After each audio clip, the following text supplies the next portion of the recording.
Hello नमस्कार दोस्तों, मैं विकास आर्य आपका स्वागत करता हूं। आज हम राजस्थान हिस्ट्री में जालोर, रणथंभौर और अजमेर के शासक रहे चौहान वंश के क्वेश्चन डिस्कस करने वाले हैं।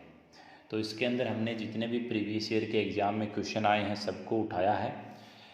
ये क्वेश्चन करने के बाद आपको चौहान वंश से लेकर कोई भी क्वेश्चन अनदेखा नहीं रहेगा। तो चलिए शुरू करते हैं चौहान वंश।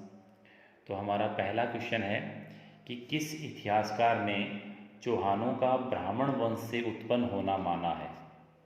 किस इतिहासकार ने चौहानों का ब्राह्मण वंश से उत्पन्न होना माना है।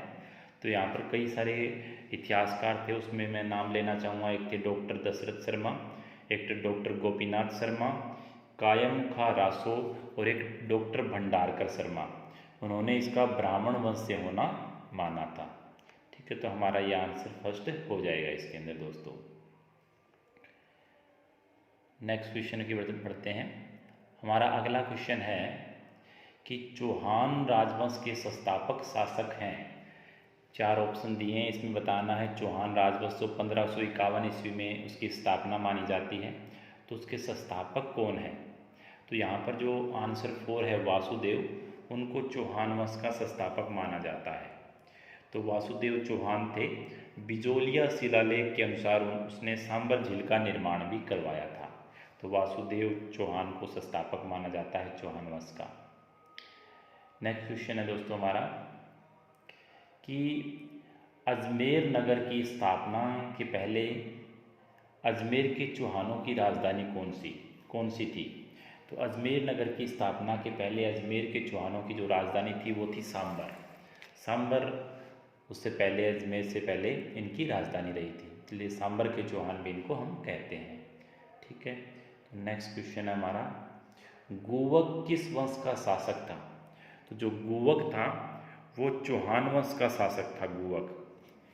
तो जो वासुदेव के वसंत चौहान शासक थे और उसमें दुर्लभ राज का पुत्र गुवक प्रथम था यहाँ पर, और उसी ने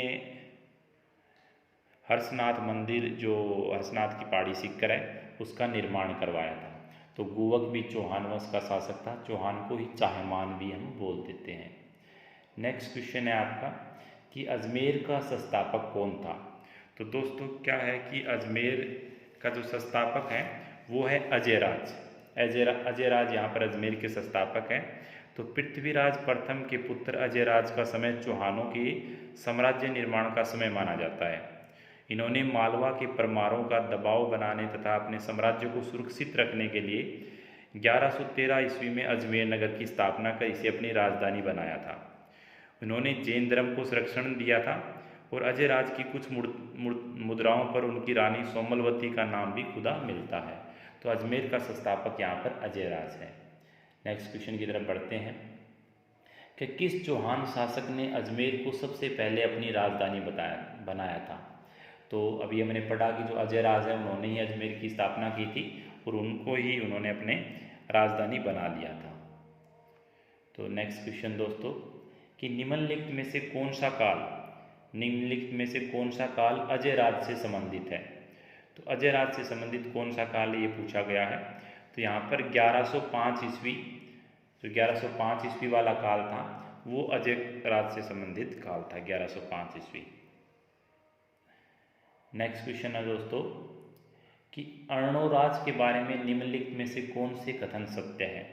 तो अर्णोराज के बारे में आपको बताना है कौन से कथन सत्य है। तो जो पहला है कि अपने राजकाल के प्रारंभ में उसने एक गजनवी आक्रमण को खदेड़ दिया था। तो अगर आप अर्णोराज की हिस्ट्री पढ़ोगे तो ये बिल्कुल सत्य है कि उसने एक गजनवी आक्रमण को सामना किया था अपने राजकाल के प्रारंभ में। इसके अलावा जो सेकंड ऑप्शन है कि वह मालवा के नरवर्मन को पराजित करने में असफल रहा था। तो ये आंसर एकदम गलत होगा। नरवर्मन को पराजित करने में वो सफल रहा था। इसके अलावा उसने चालुक्य नरेश जयसिंह सिंधराज की पुत्री से विवाह किया था। तो ये भी ऑप्शन सही रहेगा, जयसिंह सिंधराज की पुत्री से उन्होंने विवाह किया था। और फोर्थ है वह अपने ही पुत्र के द्वारा मारा गया। बिल्कुल ये अपने ही अर्णोराज था, वो अपने ही पुत्र के द्वारा मारा गया था। तो अर्णोराज के पुत्र जगदेव थे, उसने ही अपने पिता की हत्या 1155 ईस्वी में करके अजमेर पर शासन स्टार्ट कर दिया था। तो इनका जो बेटा था जगदेव, वो पितृहंता के नाम से भी जाना जाता है। ठीक है, तो ये अर्णोराज के बारे में था दोस्तों। तो अर्णोराज के बारे में मैं, अगर आप चाहो तो थोड़ी सी हिस्ट्री बता देता हूँ कि अजयराज के बाद उनके पुत्र अर्णोराज ने 1133 ईस्वी में गद्दी संभाली थी। और चालुक्य शासक कुमारपाल से अर्णोराज की हार हो गई थी, इसलिए उनकी प्रतिष्ठा को काफ़ी धक्का लगा था और उन्होंने महाराजाधिराज, परमेश्वर, परम भंडारक की उपाधि धारण की थी। तो अर्णोराज ने तुर्क आक्रमणकारियों को भी पूरी तरह हराया था और मालवा के नरवर्मन को पराजित किया था। चालुक्य नरेश जयसिंह सिंधराज ने अपनी पुत्री कांचन देवी का विवाह अर्णोराज से किया था और अजमेर में आना सागर झील का निर्माण भी अर्णोराज ने करवाया था। इसके अलावा अर्णोराज स्वयं सेव होते हुए भी अन्य धर्मों के प्रति काफ़ी सहिष्णु थे। उन्होंने पुष्कर में वराह मंदिर का निर्माण करवाया था। तो इस प्रकार हम देख सकते हैं अर्णोराज के बारे में। नेक्स्ट क्वेश्चन है आपका कि कटिबंधु के नाम से निम्नलिखित में से कौन सा राजा प्रसिद्ध था। तो कटिबंधु के नाम से यहाँ पर कौन सा राजा प्रसिद्ध था, तो विग्रहराज चतुर्थ थे जो कटिबंधु के नाम से प्रसिद्ध थे। तो इसका आंसर हो जाएगा आपका विग्रहराज चतुर्थ, जो कटिबंधु के नाम से फेमस थे।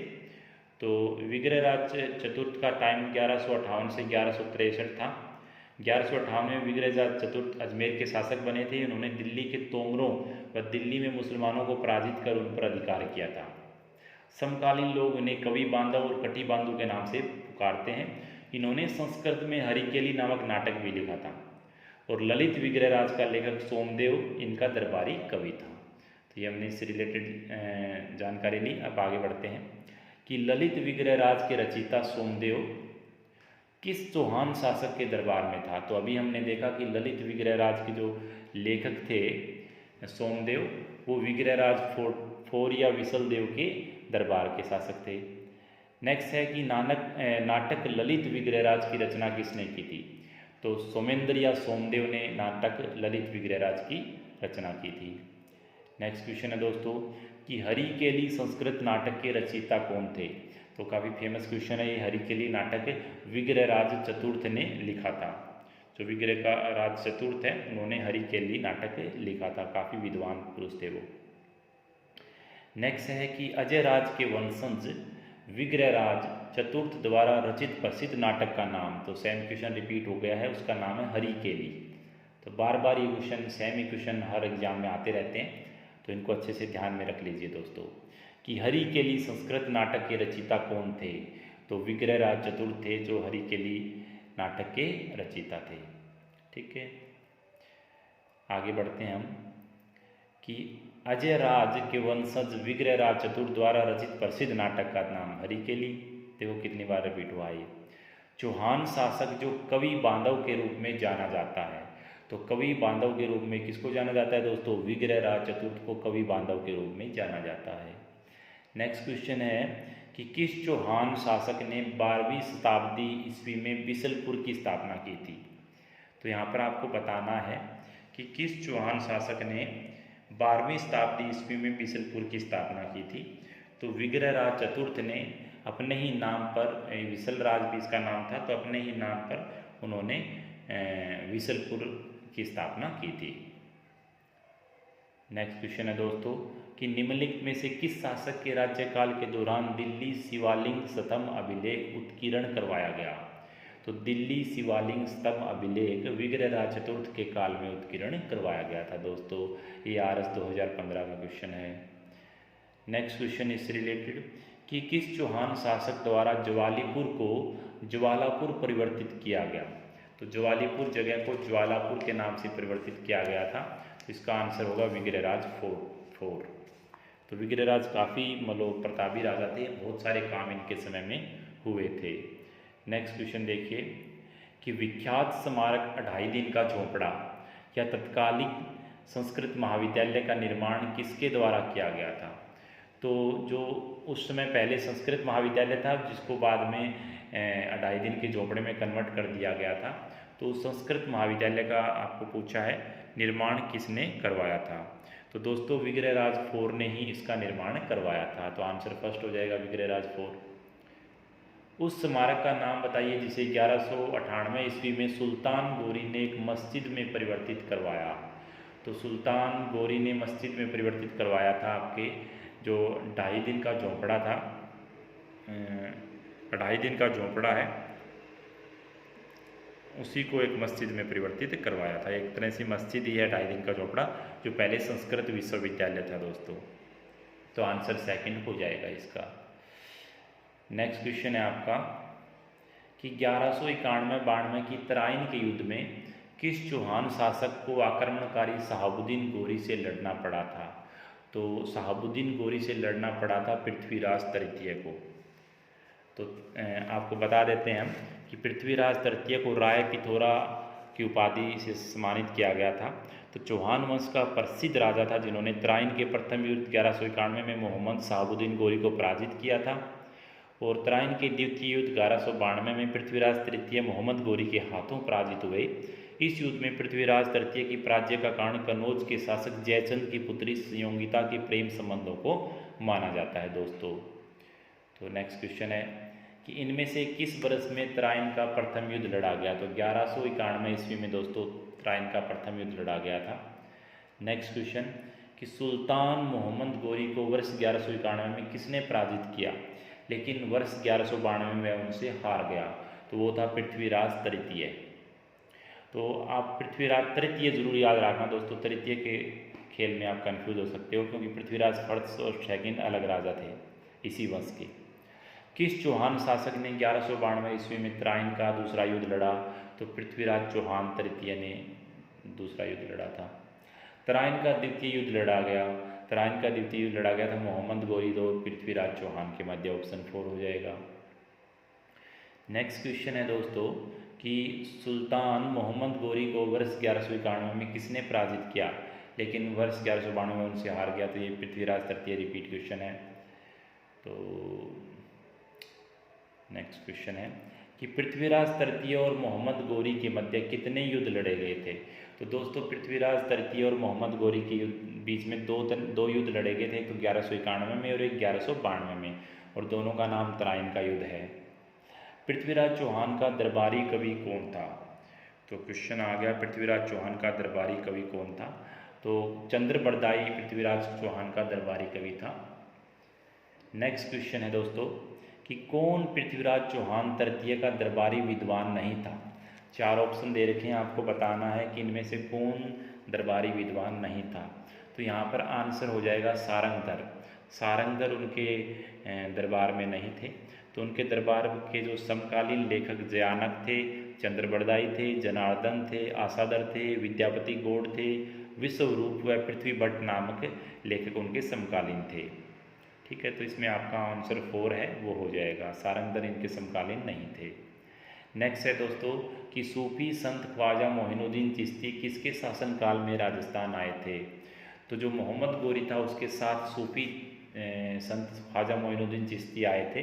तो उस समय जो पृथ्वीराज चौहान का समय काल था उनके समय आए थे।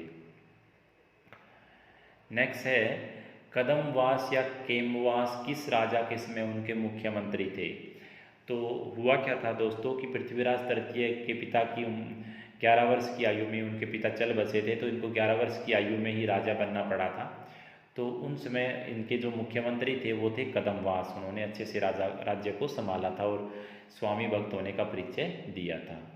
तो कदमवास पृथ्वीराज तृतीय के समय मुख्यमंत्री थे। और पृथ्वीराज तृतीय की माता का नाम कर्पूरी देवी था, ठीक है, और पिता का नाम सोमेश्वर था। तो नेक्स्ट है कि गोरी के आक्रमण के समय चालुक्यों को सहायता देने के विरुद्ध पृथ्वीराज तृतीय को परामर्श देने वाला मंत्री कौन था। तो परामर्श देने वाला मंत्री आपका ये आंसर फर्स्ट हो जाएगा कदमवास। यही उनके मुख्यमंत्री थे और उन्होंने उनको परामर्श दिया था। नेक्स्ट क्वेश्चन है दोस्तों कि पृथ्वीराज चौहान तृतीय का समकालीन पृथ्वीराज चौहान तृतीय का समकालीन चालुक्य शासक कौन था। तो पृथ्वीराज चौहान तृतीय के टाइम चालुक्य में जो शासक था उसका नाम आपको बताना है। तो भीमदेव द्वितीय समकालीन शासक था उस समय, भीमदेव द्वितीय।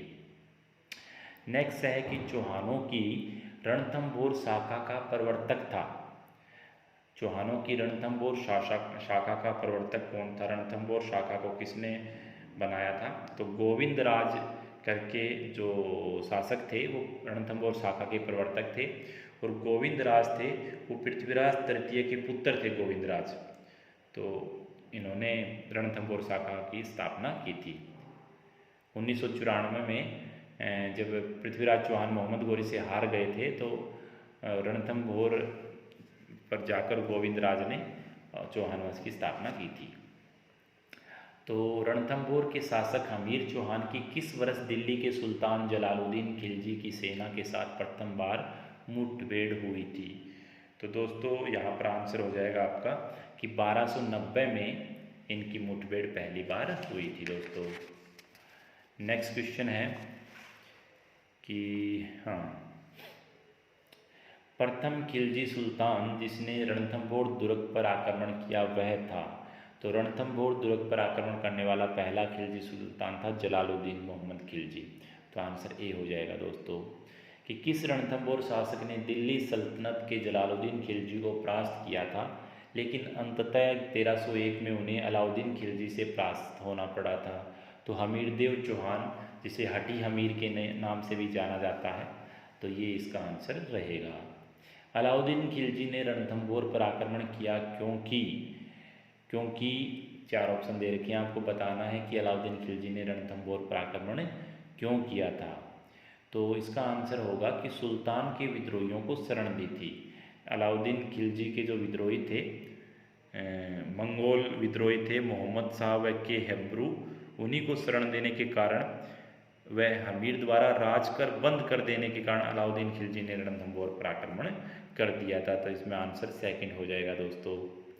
नेक्स्ट क्वेश्चन है कि हमीर ने सुल्तान अलाउद्दीन खिलजी के किस विद्रोही सेनापति को रणथंभौर दुर्ग में शरण दी थी? तो उस विद्रोही सेनापति का जो नाम था वो था दोस्तों मीर मोहम्मद शाह। ऐसा कहा जाता है कि मीर मोहम्मद शाह और अलाउद्दीन खिलजी की बीवी के मध्य संबंध था, जिसका पता उसको लगने पर अलाउद्दीन खिलजी उसके पीछे पड़ गया था और उस मीर मोहम्मद शाह को रणथंभौर में हमीर ने शरण दे दी थी। इस कारण उनके बीच युद्ध हुआ था। नेक्स्ट क्वेश्चन है दोस्तों कि रणथंभौर का युद्ध 1301 ईस्वी में निम्न में से किसके मध्य हुआ था? तो रणथंभौर का युद्ध जो हुआ था वो अलाउद्दीन खिलजी और हमीर के मध्य हुआ था। तो आंसर सेकंड आपका हो जाएगा इसके अंदर।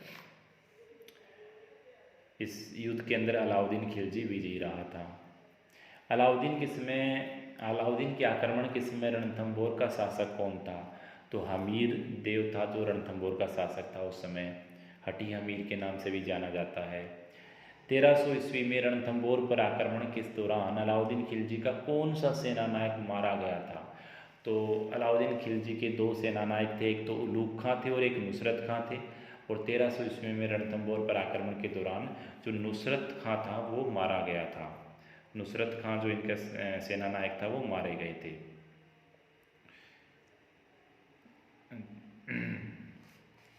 तो इसमें हुआ क्या था सब कि नुसरत खां प्राचीरों की तोड़फोड़ करने में लगा हुआ था कि किले से आने वाले गोले के वार से वह मारा गया था दोस्तों। ठीक है, नेक्स्ट क्वेश्चन है कि रणथंभौर के हमीर के विरुद्ध किस मुस्लिम सेनानायक ने खिलजी सेना का नेतृत्व किया था? तो नुसरत खां ने सेना का नेतृत्व किया था जो मारा गया था बाद में। तो यहाँ पर नुसरत खां इसका आंसर हो जाएगा। नेक्स्ट है कि रणथंभौर की विजय के उपरांत अलाउद्दीन खिलजी ने इस दुर्ग को किसके अधिकार में सौंपा था? तो विजय के उपरांत अलाउद्दीन खिलजी ने इस दुर्ग को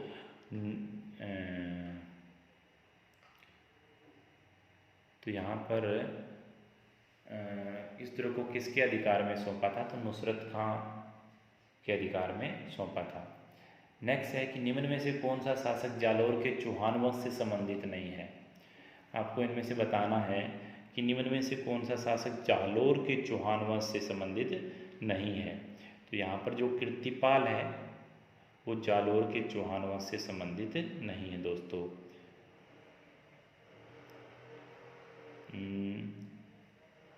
यहाँ पर वत्सराज गुर्जर प्रत्यार वंश का प्रतापी शासक था, उसने मांडी वंश को पराजित किया था, बंगाल के धर्मपाल को भी पराजित किया था। तो वत्सराज को रणहस्तीन कहा गया है। तो कौन सा शासक जालोर के चौहान वंश से संबंधित नहीं है? सॉरी, इसमें आंसर आपका वत्सराज हो जाएगा, कीर्तिपाल नहीं। कीर्तिपाल तो संस्थापक था चौहान वंश, जालोर के चौहान वंश का। तो इसमें जो आंसर हो जाएगा वो हो जाएगा वत्सराज, क्योंकि वत्सराज गुर्जर प्रतिहार वंश का प्रतापी शासक था दोस्तों। तो इसमें वत्सराज आपका आंसर हो जाएगा। नेक्स्ट क्वेश्चन है, और ठीक है, नेक्स्ट इसमें एक क्वेश्चन में और में मिस्टेक हो गई थी, वो रिपीट कर देता हूँ कि रणथंभौर की विजय के उपरांत अलाउद्दीन खिलजी ने इस दुर्ग को किसके अधिकार में सौंपा था? तो नुसरत खां तो मारा गया था युद्ध के अंदर, तो नुसरत खां के बाद जो दूसरा सेनानायक था उलूग खां, उनके अधिकार क्षेत्र में इसको सौंप दिया था। तो ये उलूग खां इसका आंसर हो जाएगा दोस्तों। नेक्स्ट है, जालोर के चौहान शासकों में से कौन से राजा को दिल्ली के किसी सुल्तान के आक्रमण का सामना नहीं करना पड़ा था? तो 4 इसमें राजा दे रखे हैं, उसमें बताना है कि किसको आक्रमण का सामना नहीं करना पड़ा था। तो चाचिंग देव शासक थे, उनके समय में कोई भी दिल्ली से आक्रमण नहीं हुआ था। जो चाचिंग देव थे वो 1257 से 1282 के बीच में थे।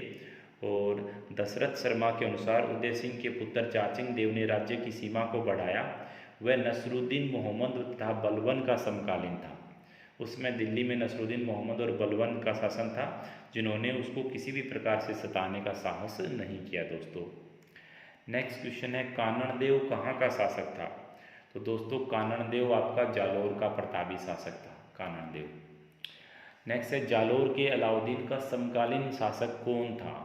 तो जालोर के अलाउद्दीन का समकालीन शासक आपका कानड़देव था। निम्नलिखित में से किस राजस्थानी ग्रंथ में अलाउद्दीन खिलजी की जालोर विजय का विवरण मिलता है? तो यहाँ पर इसमें आपको बताना है कि किसके अंदर इसका वर्णन, जालोर विजय का वर्णन मिलता है। जो कानड़देव प्रबंध है दोस्तों, उसी के अंदर जालोर विजय का विवरण मिलता है, कानड़देव प्रबंध। नेक्स्ट क्वेश्चन है, फरिश्ता के अनुसार अलाउद्दीन खिलजी का जालोर पर द्वितीय आक्रमण किस वर्ष में हुआ था? तो द्वितीय आक्रमण हुआ था जिसमें जालोर को जीत लिया गया था, वो हुआ था 1311 ईस्वी में। और प्रथम आक्रमण 1308 ईस्वी में हुआ था, जिसमें सिवाना को जीता गया था। और 1311 ईस्वी में इसका द्वितीय आक्रमण हुआ था दोस्तों। नेक्स्ट है, जालोर पर सोनगर चौहानों ने किसे पराजित कर अपना अधिकार किया? क्वेश्चन है, जालोर पर सोनगर चौहानों ने किसे पराजित कर अपना अधिकार किया था? तो ये परमार जो राजा थे उसको पराजित किया था। कि नाडोल शाखा के एक प्रतिभा संपन्न कीर्तिपाल ने 1181 ईस्वी के लगभग जालोर को परमारों से छीनकर अपने अधिकार में ले लिया था, और वहाँ का वह स्वतंत्र शासक बन बैठा था। तो इसके अलावा जालोर शाखा के चौहान वंश का प्रथम संस्थापक था कीर्तिपाल। और जालोर का नाम जबालीपुर भी है, किले का नाम सुवर्णगिरी मिलता है, जिसको बाद में सोनागढ़ भी कहते हैं। और इसी पर्वत के नाम से चौहानों की एक शाखा को सोनगरा चौहान भी कहते हैं दोस्तों।